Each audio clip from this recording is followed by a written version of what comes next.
I mean, Trish Van Pilsum, Cindy Hilger, myself, and many, many others that I'll never know about, to get into the business because of the standards he set so long ago and for so many years. Born and raised in Minneapolis, high school at Washburn, Dave went to the University of Minnesota after World War II to study theater. The guy could have been anything he wanted to be. He could have been a star on the stage, in movies. He was a star in television. When you talk about the heavy hitters in this market, Dave Moore was number one. He started in radio in Michigan.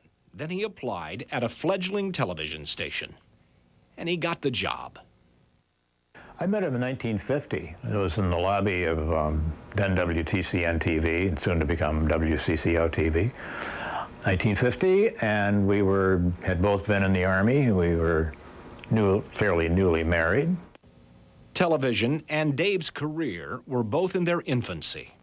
Dave was doing like bowling for dollars, and I don't think too happy in Channel 4. I said, Dave, how'd you like to be my partner in the morning? He says, fabulous. If you'd called 2 days earlier. I said, what's 2 days earlier? He said, little secret. I'm going to start doing the 10 o'clock news here. Now, the Dave Moore News. Good evening, everyone. Tonight's news is headlined by the crash of an Air Force B-52 jet bomber on the August... Dave became 10 p.m. newscaster only because a guy named Walter Cronkite turned it down.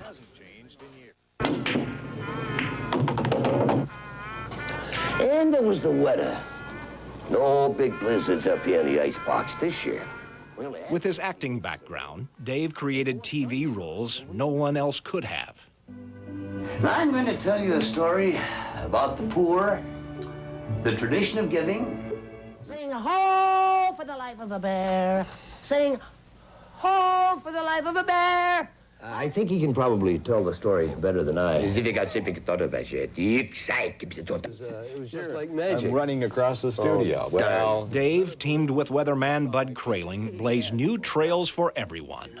We started what was called the Happy Talk, the bridge between the news story and the weather, labeled Happy Talk. And then he said later that he thinks that we set a curse on the entire industry by doing that. Where do you get your weather from, Bud? Well, a lot of it comes out of the West. I mean, all those charts and graphs and instruments you use. Oh, well, they don't mean very much. I usually call the Weather Bureau. Return with us now to those thrilling years of yesterday, when a masked man, disguised as a mild-mannered newscaster for Channel 4, fights a never-ending battle to bring news, weather, and sports to the old Northwest. And now the Bedtime News with Dave Moore. Dave may best be remembered for the Bedtime News, a Saturday night satirical review of the news of the day. Buy what? Buy the 3 free sheets. Well, if the 3 free sheets are free, why do you have to buy them? Don't buy them. we can get in a lot of trouble taking all those politician statements out of context, running them all together like that. It's ineffective, it's immoral, and it's unnecessary. But that's just one man's opinion. That was a bunch of hooey. No, I don't get any comfort out of that, Snake. If you think it's such a good idea, you do it. Okay, I will. You wait for me in the car.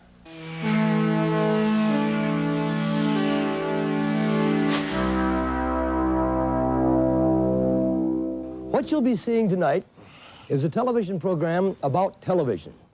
But he also championed news as public service, as the anchor of a team producing More Report documentaries.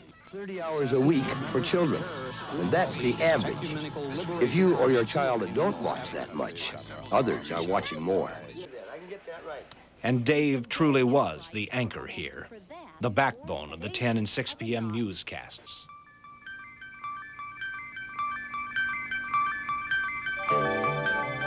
Set designs and co-anchors would come and go, but you could always count on Dave at the desk.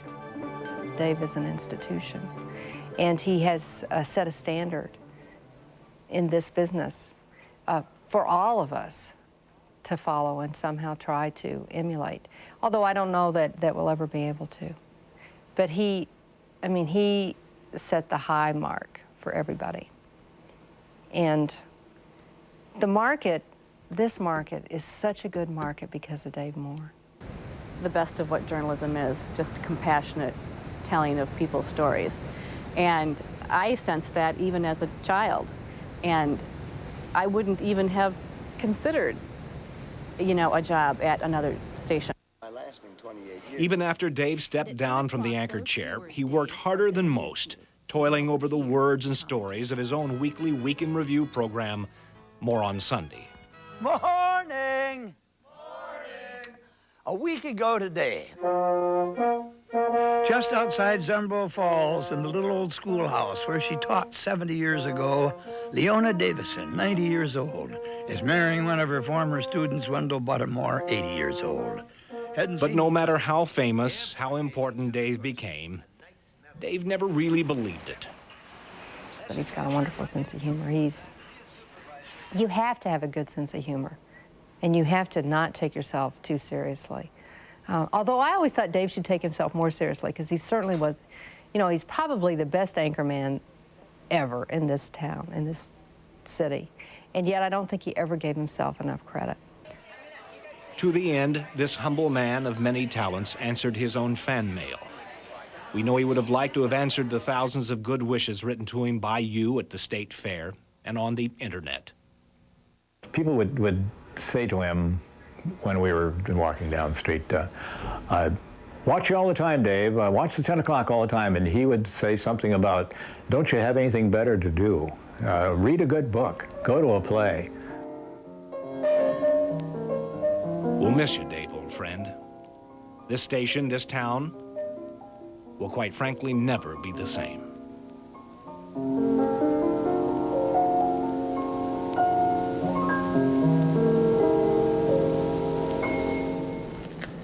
He was a Minnesotan through and through. He went to Washburn High School in South Minneapolis. After serving in Europe during World War II, he attended the University of Minnesota on the GI Bill. And that's where he met his wife, Shirley Perlmutter. They had 6 children, 3 grandchildren, millions of friends, millions more fans. Dave anchored the news from 1957 through 1991 when he stepped down from his perch at the 6 p.m. desk. His farewell to us, his co-workers, was vintage Dave, starting with some words for WCCO managers. This is not going to be their last major blunder.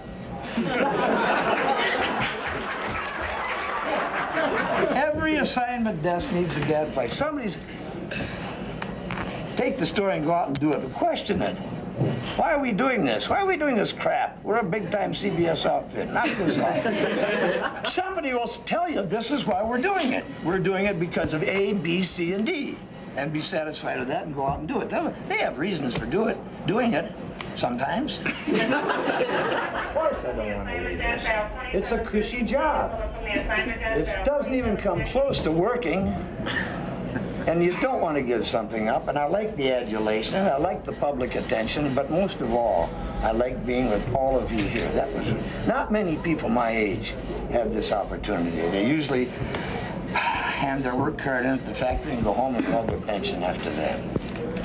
So, thank you very much.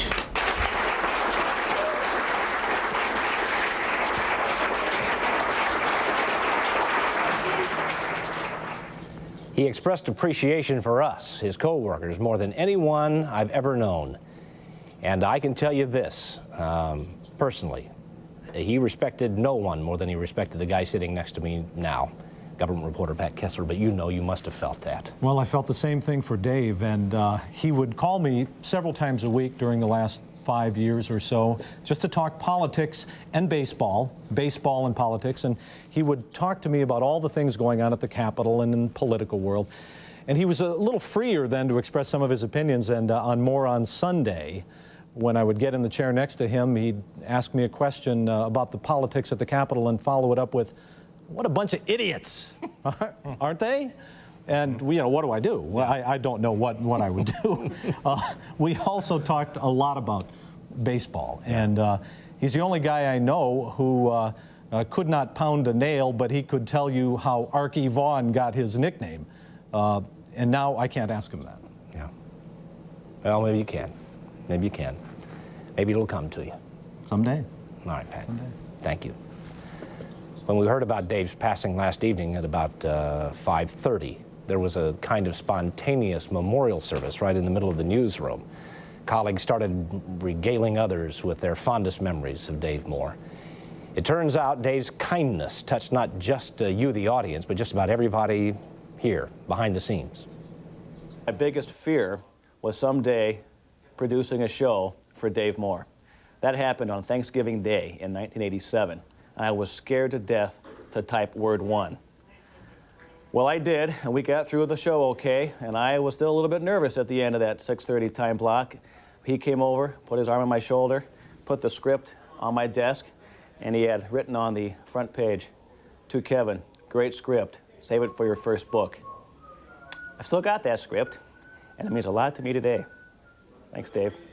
My first impression with Dave was when I first came to the newsroom, and he took me aside and he said, you know, "Hi, I'm Dave Moore, glad to have you on board," and stuff. And I thought, you know, wow, that was pretty impressive that he would take the time and effort to do that, because he was like an icon, larger than life. And then it was probably a week later, I ran into him running down the hall, and without even a hint or hesitation, he said, "Hey, John, how's it going?" And it blew me away that this man would take the energy to remember everybody and anybody. My mom and Dave actually went to college together at the University of Minnesota. So when I first started working here as a dispatcher 12 years ago, I asked him if he remembered her. Not only did he remember her, he remembered my dad's name and went on to tell me stories about the two of them back in college. That's one thing I admired most about Dave. Once he met you, he never forgot you. No one has been at WCCO with Dave as long as John Gallus, or in as many different roles here. John wanted to dedicate a portion of one of Dave's favorite poems to the memory of his departed friend. Oh, somewhere in this favored land, the sun is shining bright, and bands are playing somewhere, and somewhere hearts are light, and somewhere men are laughing, and somewhere children shout. But there is no joy in Mudville. Mighty Casey has struck out.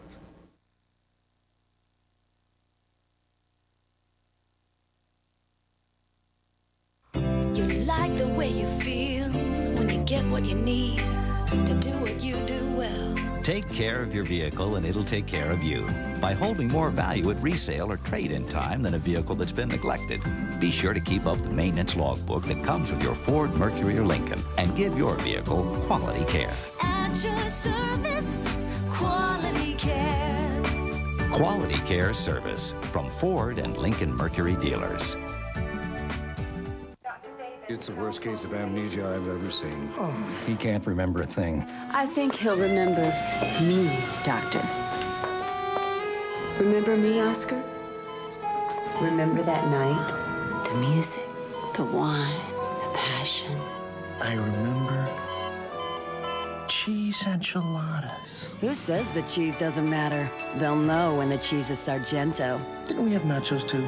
Sargento, the cheese people notice.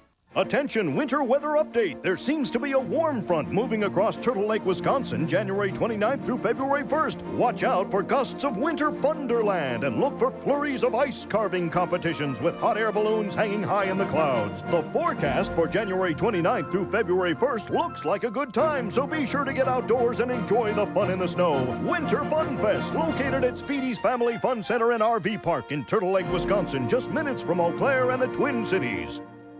Is your present car telling you it's time for a change? Don't worry, help is just around the corner at your Toyota dealer. Check out the new Camry at a lease price of $249 a month. So not only is it affordable, but it's also got a smooth ride, plenty of room, and is the best-selling car in America. Find out for yourself why a Camry can bring peace of mind to your life.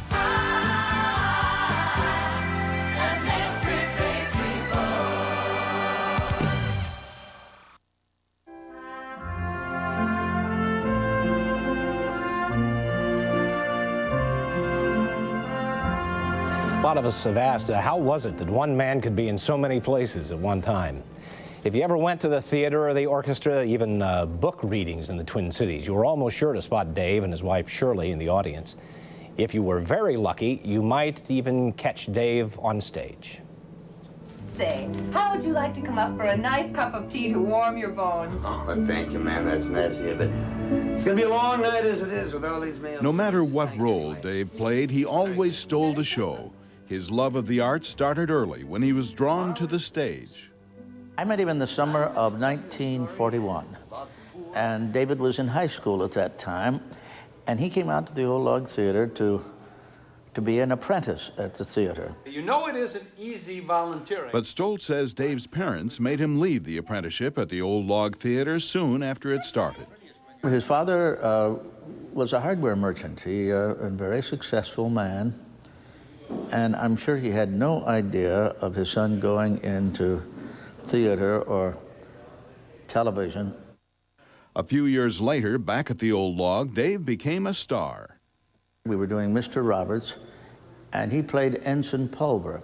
He was better than Jack Lemmon was, and I saw Jack Lemmon in the role, and Dave was better and funnier. A dozen years later, when the Old Log put on Mr. Roberts again, Dave took to the stage again, this time in the title role of Mr. Roberts. I can't think of another actor who would have that versatility. At the University of Minnesota, Dave took the theater department by storm, recalls Roger Erickson. This was at the time when there were a bunch of University of Minnesota graduates going to Hollywood, Jim Arness, Peter Graves, and others. And we assumed that's what he was going to do. Dave was going to go to Hollywood and be an actor, a natural, one of the finest actors ever there. But Dave is a Minnesotan. He wanted to stay here. Next on the 6 o'clock news, unsafe roads. And through his days as WCCO anchorman, Dave continued to squeeze in time for plays, sometimes acting in them, always attending them, a big supporter of small hometown theater. Maestro, please. Though theater was his first love, music, art, and literature were not far behind. We're very much delighted to welcome a gentleman who's been giving you the news for the past 34 years on WCCO TV. In his conductorial debut, please welcome Mr. Dave Moore to...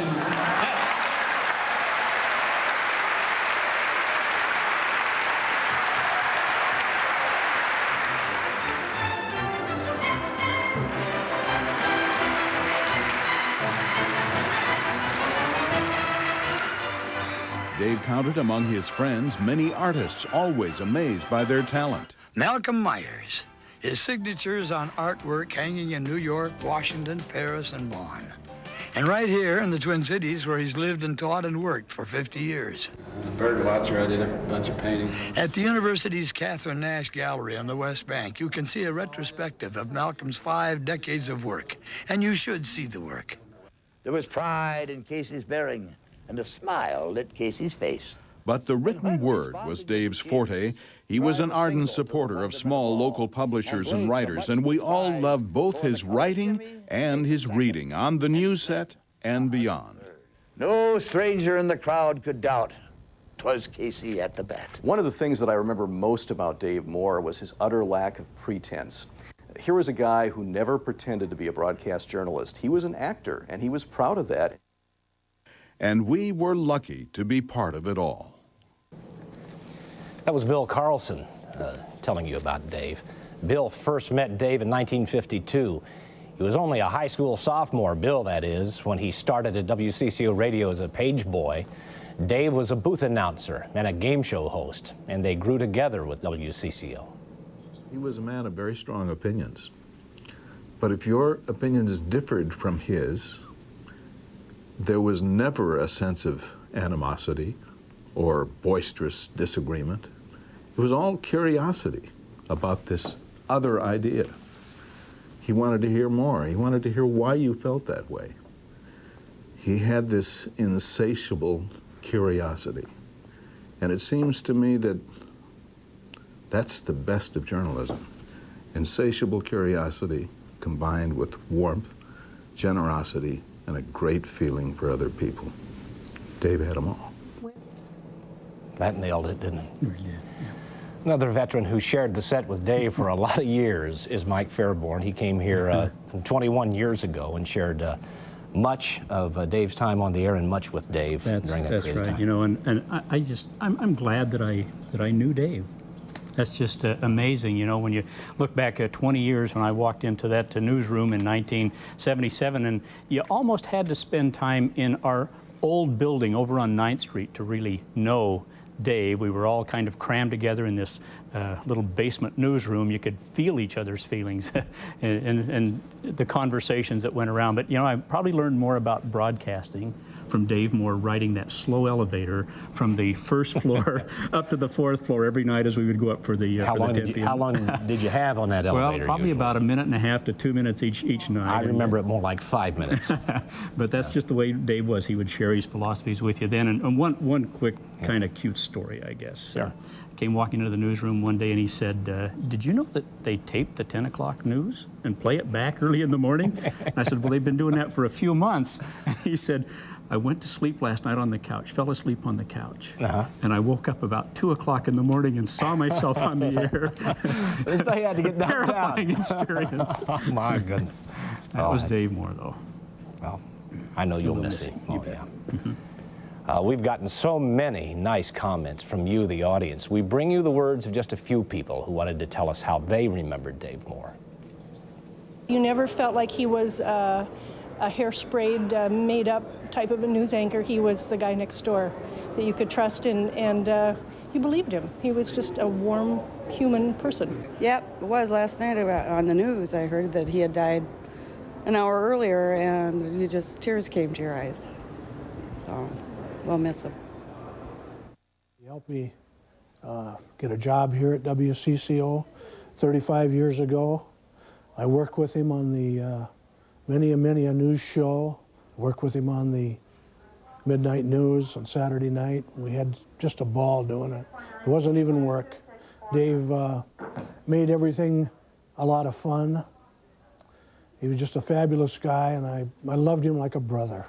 He would call me at home to compliment me on something I'd done on air, or a lot of times to ask a question of something that we'd perhaps seen during the day, and he had a question about the story and our viewpoint and so forth, and he would call you at home. He was inquisitive, he was curious, he was a true journalist, and he was a friend. I remember my first day in 1980 when I came to work at WCCO, working in the old building, in the old dispatch shack, and was eager and hopeful and scared, and the first person who came up to me in the dispatch shack was Dave Moore, and he came in and said, "Hi, I'm Dave Moore." We received hundreds of phone calls, all of them touching, but maybe none more dramatic than this one. Hi, my name is Dale Weeson. I live in Eau Claire, Wisconsin. When I came back from Vietnam in the 60s, I had forgotten how to laugh. Really forgotten how to laugh. I mean, there wasn't a funny bone in my body. And I started watching the bedtime news. And it took a while, but I realized and appreciated what that nut was doing there. But he, with his magic, taught me how to live again and laugh again.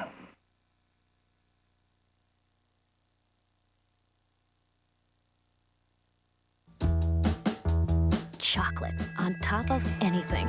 It does me in. So when I heard about this new Jell-O pudding and toppers, I said, here I come. Creamy pudding on the bottom, smooth, meltingly good chocolate on top. Two luscious tastes, two luscious textures, melting in my mouth. Chocolate topping on pudding. After all, why should donuts get to have all the fun? New Jell-O pudding and toppers. Smile more. Say your boss got a gadget that can do everything you can do and does it better? And your wife just got one for Christmas?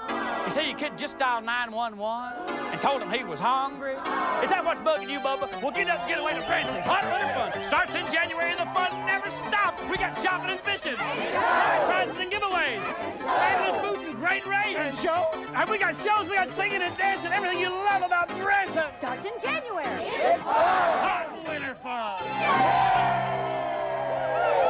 And here's your plate, madame. Why, thank you very much. At Old Country Buffet, you don't need a waiter. So, little lady, would you like to start off with a salad or perhaps some homemade soup?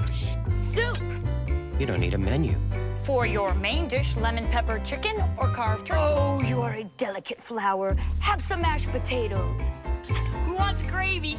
Mom does. All you need is a plate. You must have the hot fudge sundae cake. Old Country Buffet. What's on your plate? Now your Chevrolet dealer's 4-day sales drive is down to a 2-day sales drive with deals that are too good to pass up. Get $1,000 cash back on an easy-to-own Chevy Cavalier Coupe, $1,000 on the best-selling car in this area, and save on a rugged S10 pickup. Just $169 when you sign the lease and $169 a month, or buy it and get up to $1,500 cash back. So get to your Chevrolet dealer soon to get in on the big 2-day sales drive. Do it today. Your Chevy's ready.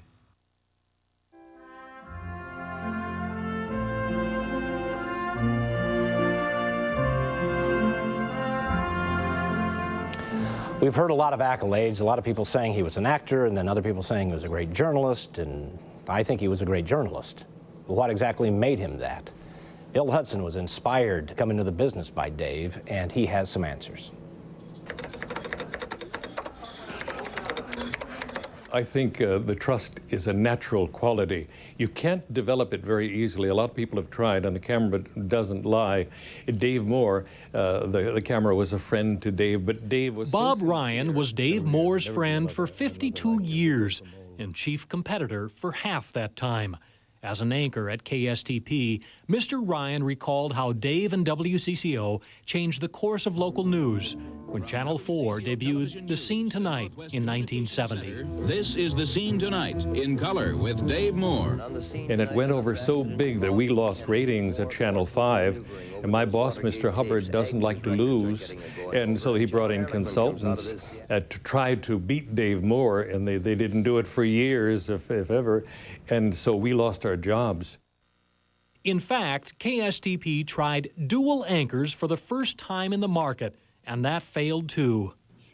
And he had a feeling for news. He had a feeling for people. He had a feeling for the downtrodden, and he had a feeling for race relations. This man was a real humanitarian way before it was popular to be even in our business.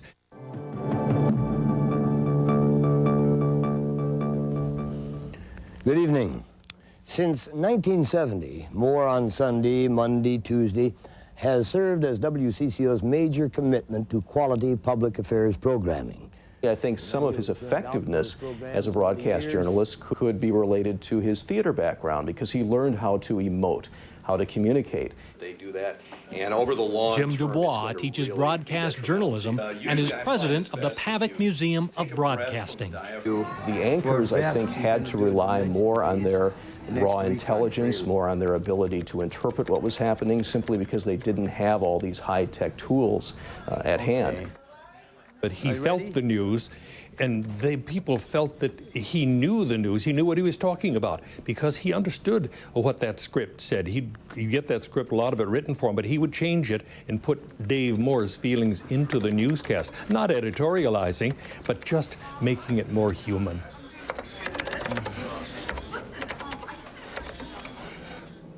Now, we've told you Dave influenced many journalists, but perhaps none so personally as a young receptionist in the newsroom about 20 years ago, Caroline Lowe, who, to Dave's great pride, became the best street reporter ever in this city.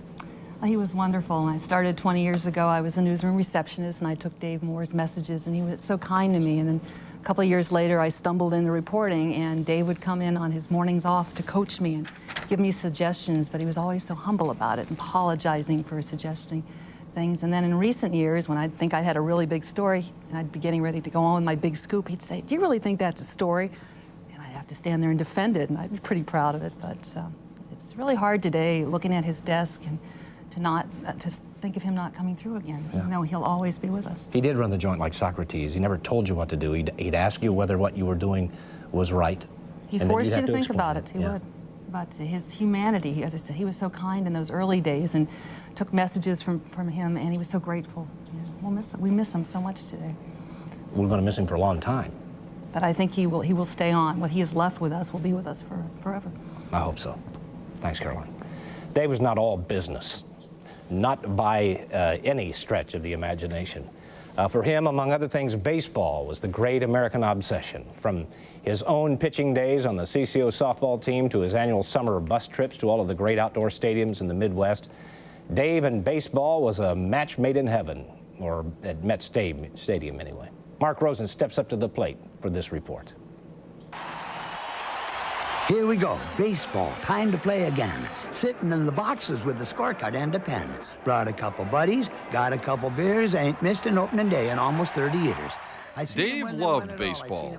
Lord, did he love baseball. He loved everything about the game. In fact, for Dave, baseball was, well, let's hear it from Dave. Baseball is a joyful religion.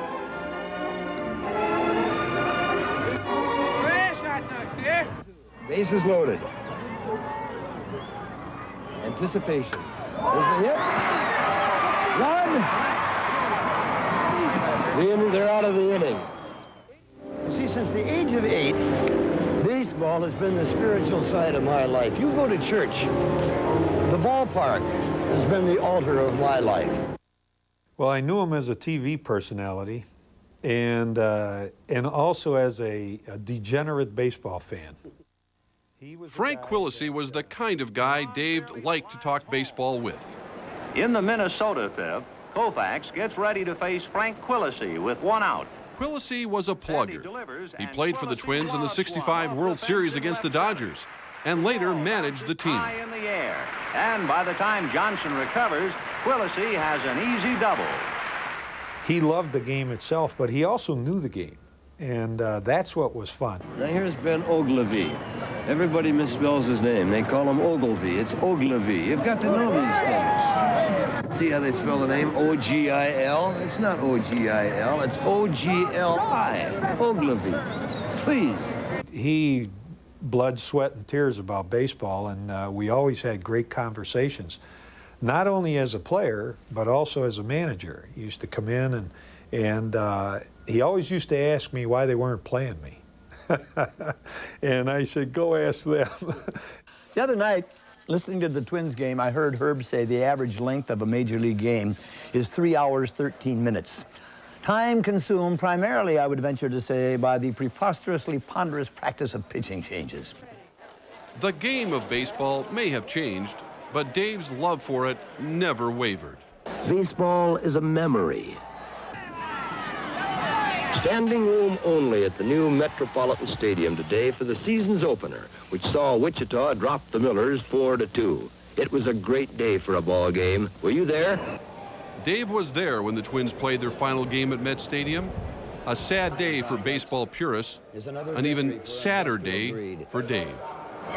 Next year, this baseball team will be playing out its comic opera in a convention hall that stands as a monument to man's fascination for the vulgar and the tacky. When the game's over, I'm going to sit here for just a few minutes and weep. Well, Dave, he hated the Dome. He just hated the Dome. He couldn't believe that they would build such a monstrosity of this. And this belongs in a circus. It's a tent. Oh, did Dave hate the Dome. Bob Casey and Dave played baseball together when they were kids. The man behind the voice sits behind home plate in a caged-in box, affectionately called the Hole. PA announcer Bob Casey is an institution here. One day, I don't know where he snuck in, and he's out on the field before batting practice of the '87 World Series. And I yelled at him, "What are you doing here? You hate this place." He said, "Shh, Case, it's only a game." In one of the Twins' championship series, Dave put his prejudice aside and bought a ticket to a game. I know about these seats. A friend told me about them. Said they were 3 blocks north of Washington Avenue. I see he was a block short. Before the Dome, one of Dave's favorite targets was Calvin Griffith, once the Twins' penny-pinching owner. You have been in this area long enough to know that the fans here are sufficiently knowledgeable and sophisticated about the game of baseball so as not to be lured into the stadium by an insulting, hackneyed Mickey Mouse promotion like a free baseball bat. I understand he was the big pitcher for our WCCO softball team, and I understand he had a pretty good record there and playing against the boys and the girls, and I know that he certainly enjoyed the outdoors and everything else, and I'm sorry that we couldn't get him to pitch down here in the Dome for us, because the way he could throw that ball underhanded and overhanded and everything else, he would be very deceiving for the hitters. I think that he would be a guy that we could afford, I could afford. I can't get this guy for some reason. He bugs me. Why can't I pitch to him? I can't get him. I can't get that guy. What is it? I don't like him. Dave had such a passion for the game, not just as a weekend warrior, but more importantly, as a fan. Sorrow, certainly there is sorrow. But isn't it sorrow that brings the faithful back to worship again and again in search of hope? And isn't hope the counterpoint of sorrow? Isn't yesterday's failure the springboard to tomorrow's triumph? But today, those bums, oh, those bums. You can say, vintage Holly, Dave. isn't it real? You were watching this a moment ago, and you saw him pause before he walked up the steps, and you said, "That's it." That's part of the acting that's coming out there. But he was. That's what he talked baseball. And I think he really disagreed just for the sake of talking baseball. He wanted to do that all the time. Why can't Calvin pay Carew that $100,000? Why do we need middle relief pitchers? Why do they need this kind of a pitcher? A closing pitcher? They don't make them like they used to. You have to get into all these technicalities with him, and he just for the sake of talking baseball, it's all he wanted to do. Walk away from the conversation smiling, however it turned out. And I think your co-anchor, Amelia Santinello, said it best, and she hasn't been here that long and didn't know Dave that well, and she's just blown away by this entire frenzy of people calling in on all the talk shows today and so on and so forth. And that says an awful lot for the type of guy that Dave was. Just it's going to miss a 30 great years. friend. 30 years you worked with him. I worked with him for 30 years, yeah. Well, my goodness. Yeah. You could be the one missing him most of all. I miss him an awful lot. Okay. Thanks, RJ. We had so many colleagues who wanted to praise him and thank him. We could only include a few more, but they speak for all of us.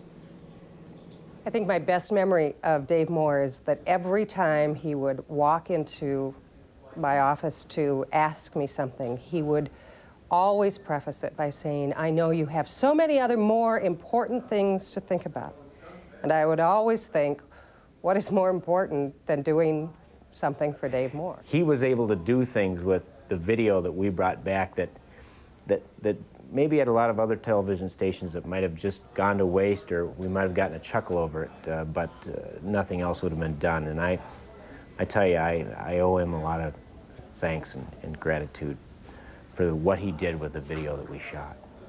I heard his voice here when I first came here in '67, and he was great then, and just to work with him as a team here at the station, and then go out in the churches and hear his voice out there in videos, and I also talked to Dave. He read books to the blind. I just have a lot of respect for Dave as I worked with over the years with him. Dave's family thanks everyone for their good wishes, and they request that no flowers be sent. Instead, they ask that donations be sent to a journalism scholarship fund at the University of Minnesota. It's established in Dave's memory. It's at the U of M Foundation, Suite 200, 1300 South 2nd Street, Minneapolis, 55454.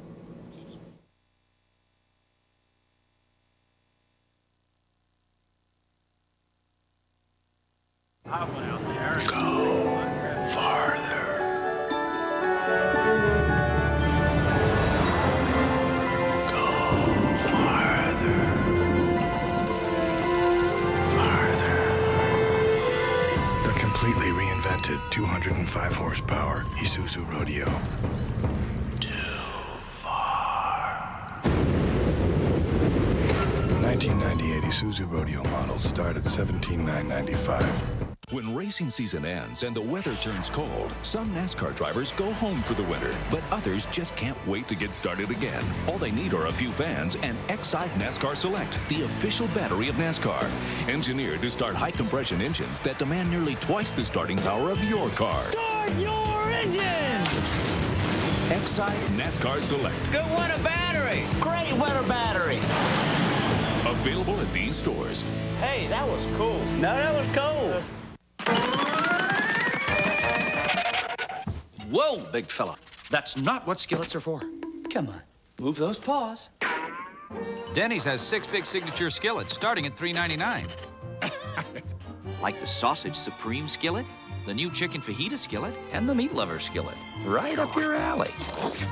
Now, what if we learned? It's better to eat from a skillet. Right. Then hit you with it. Ouch.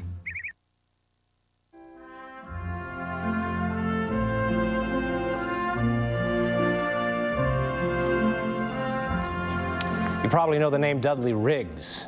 He's probably best known for the comedy troupe he founded, Brave New Workshop. But Dudley and Dave go way back to the mid-50s when they first met. They collaborated on some of Dave's pet projects like bedtime news. Dave, in turn, appeared in skits at the Brave New Workshop. Dudley, like many of us, recall that Dave had a sense of humor like few others. Due to immature theme, the following program is not intended for viewing by older parents. Now then, sing ho for the life of a bear. Sing ho for the life of a bear. I don't much mind if it rains or snows, because I've got a lot of honey on my nice new nose. I don't much care if it snows or it thaws, because I got a lot of honey on my nice clean paws. Sing ho for a bear.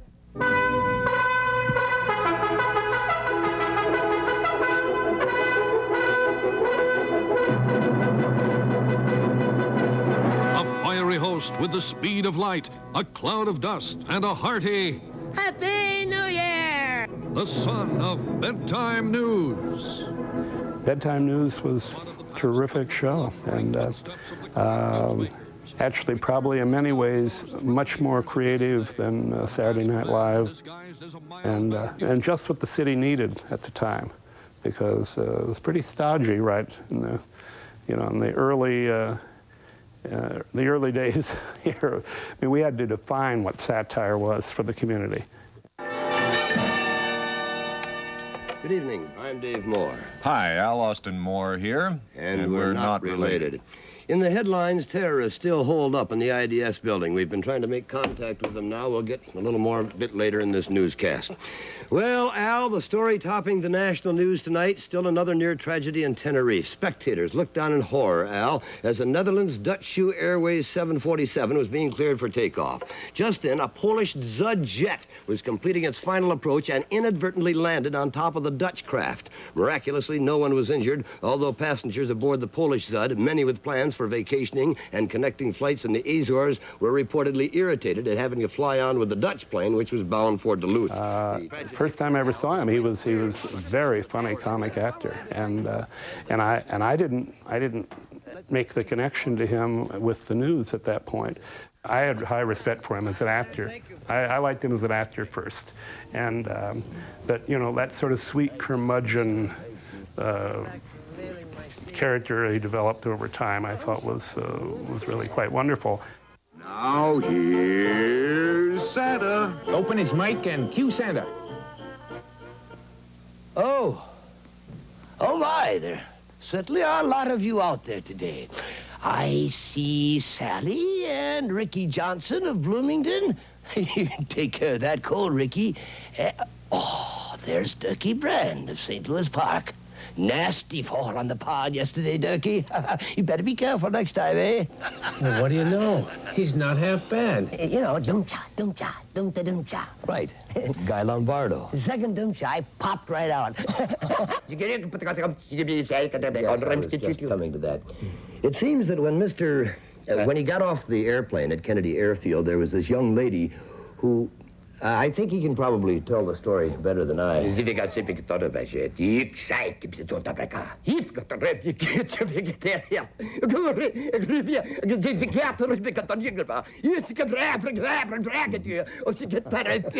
of course, startled everyone. So on the one hand, he's a formal newscaster, and on the other side, he could really let go and attack the foible.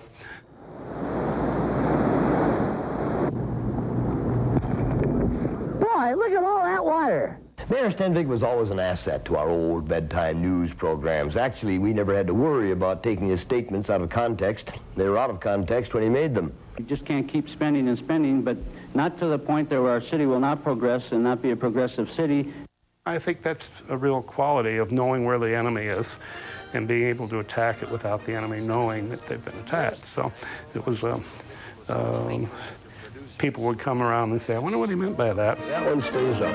Too bad. In the late 60s, television news saw the dawn of the team approach to newscasting. Among the participants, conviviality, idle banter, and forced humor were employed to assure the audience that despite the grim pallor of the day's news, there was still room for levity. Hey, give me a beer. Yeah, where you been? I've been looking for you. Been waiting, holding that one for you. In the 70s, because all the frightening news had dried up, there was no need to soften the delivery with such nonsense, and newscasters became more serious. But newscasters everywhere longed for the bygone forbidden fruit of the 60s, the promise of a return to the joy of newscasting. Hi. Oh, boy, we have a bundle of it tonight. Oil leaks here and in Michigan. Wow, a big one in Michigan. Coal miners riot in West Virginia. 50 of them arrested. Sadat tells Big and up yours and goes home. Clumsy Bemidji man loses both thumbs in corn thrashing accident. Funny thing about that accident, oh, this will never work. In an unrelated story, crime figures throughout the Twin Cities area, according to recently leaked advance reports, the findings of which are still under speculation. Meanwhile, in Bloomington, police have been busy trying to bust up a youth gang believed to be stripping and vandalizing cars parked at Metropolitan Stadium during sporting events. Police are shocked at the gang's brazen approach, openly descending upon cars as the game gets underway. The youths allegedly leave little behind. When apprehended, the youths often produce sophisticated electronic equipment and claim merely to be performing a Good Samaritan tune-up. A reward has been offered for the youth who performed a Good Samaritan tune-up on our future news rocket while we filmed this scene.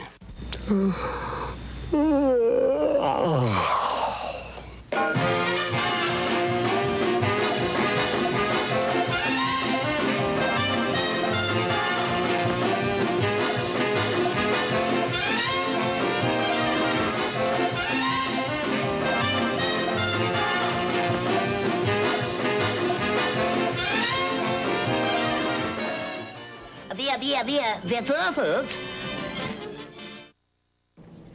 As far as any of us can recall, Dave never said no, never said I quit, really. Even after decades anchoring the news when most reporters would have traded in their computers for fishing rods, Dave launched into yet another television career, the host of A Reborn, More on Sunday. From its debut in 1987, no Sunday was complete without Dave's greeting. From this side of the camera, it's always been very difficult to accurately assess the impact and the role our efforts have played in this community. At best, I Dave Moore could have been the inspiration for the famous Dylan Thomas poem. Do not go gently into that good night. Rage, rage against the dying of the light. Dave raged against injustice, against hypocrisy, all in his own humor-filled way. For future reference, let us make note of the name Diana Corey, a Peoria, Illinois high school outfielder, but she doesn't even know where the fences are. I caught it. You wouldn't find a boy showing off like that after a big play, would you? No. Yeah, well, that's different. What good is the First Amendment when someone who chooses to stand by it is punished with no explanation? And Dave had a way of putting his finger on what everyone else was thinking. He really captured our hearts by finding the humor in our shared experience, even the tough ones. No matter our ages or races or genders, we all enjoy booting that slush off our fenders. When he stepped down from the sixth, I was surprised at how hard he continued working when he started doing the More on Sunday show again. But he worked harder than anybody on the staff. One of the things that I always admired was as soon as he was done in the studio with the show, he would go back in the tape room and start going, oh, geez, I could have done this better, I could have done that, or why did I do this? And to me, that's a sign of someone who's constantly working at perfecting his craft. Morning. Morning. Good morning. Thank you. Morning. welcome to the largest studio audience in the history of local television. Dave jump-started our Sundays with that single word, and it spoke volumes. Nice. He amused us with poems written by his son, Peter, verse with an edge. Ejection seats, talent shows, please, how disgusting. The fair is immoral, and there's all kinds of sin there. Of course, I'm just guessing since I've never been there. I'm told if I went, I'd have fun, but I doubt it. I might have to give up complaining about it. Here we go. Baseball. Time to play again. Sitting in the boxes with the scorecard and a pen. Brought a couple buddies, got a couple beers, ain't missed an opening day in almost 30 years. Yes, poetry's a glamorous thing that just can't be denied. It brings a spark of fun to life that fishing can't provide. So keep your boring rods and reels, your tales of crappies biting. I've closed up shop, and on my door, I've hung a sign, gone writing. I don't know if Dave ever actually wrote poetry, but I know Dave was a poet. He was able to hear about something that had happened in the news or look at a piece of tape and draw out what was essential about that. He told stories better than anyone I've ever known. So next time you spot one, no matter how awesome, don't wait and think maybe you might let it thaw some. Dave's delivery was unique. He could make you believe anything, even if it defied reality. If St. Paddy drove Patrick, please, not St. Paddy. If St. Patrick drove the snakes out of Ireland, isn't that reason to celebrate? Certainly. But it's a celebration of reverence and thanks, not carrying on and carousing and speaking in that phony Irish brogue. The brogue is not phony. I made it up myself. You don't. Dave was the type of guy that, no matter how the story was, it was a serious story, or if it was a fun story, he went all out on it. He was that type of guy that that inspired you to better work. And it sounds like cliche, but it's not. He was a terrific newsman and a terrific person. At the kickoff last weekend, we could tell that Fluxus would not be your typical art exhibit. Many of the pieces give a message usually scorned in the art world. Please do touch.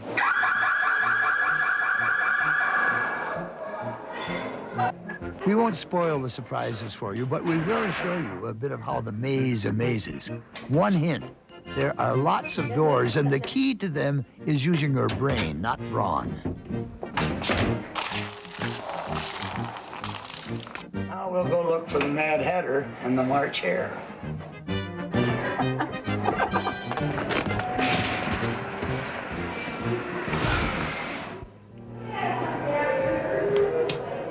I think I just had fun. This item is called Schlapplattenschlachtlik. Yeah, I thought so. I think these artists have put their finger on something, not taking themselves or their art too seriously. I, for one, tip my hat to them all. Oh, hi, Dave. Hi, Don. I'm gonna go fishing. I guess I need a fishing pole. Are you gonna go like this? Yeah, because I'm going out to dinner afterward. Oh, okay. Go on, Dave. Come with me. Yeah, it's called reindeer. It's not reindeer. Reindeer. That's wonderful. Well, Dave, you're going to need a net. What do I catch in this, Moby Dick? You hope so. Of course, Dave, you need this big tackle box right here. Yeah? This is a Flambeau professional model, $99.95. It's got about 5 drawers in here.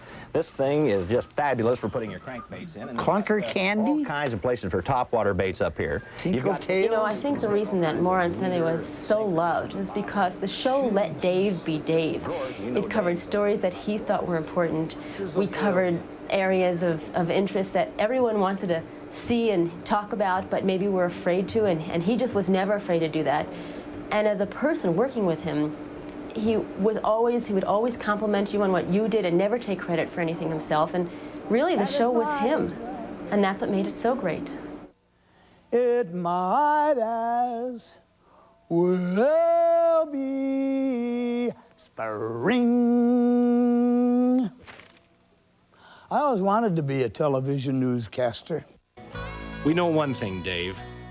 You did not go gently into that good night.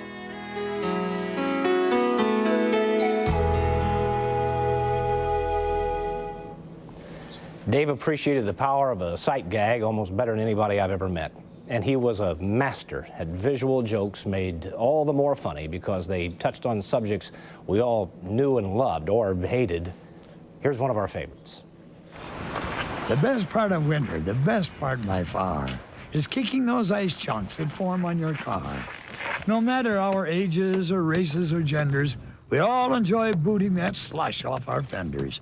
It's deeply fulfilling, that contact and sound of boot hitting junk and then junk hitting ground. Makes you feel better, makes your day brighter, makes your tercel about 20 pounds lighter. Boy, what a workout.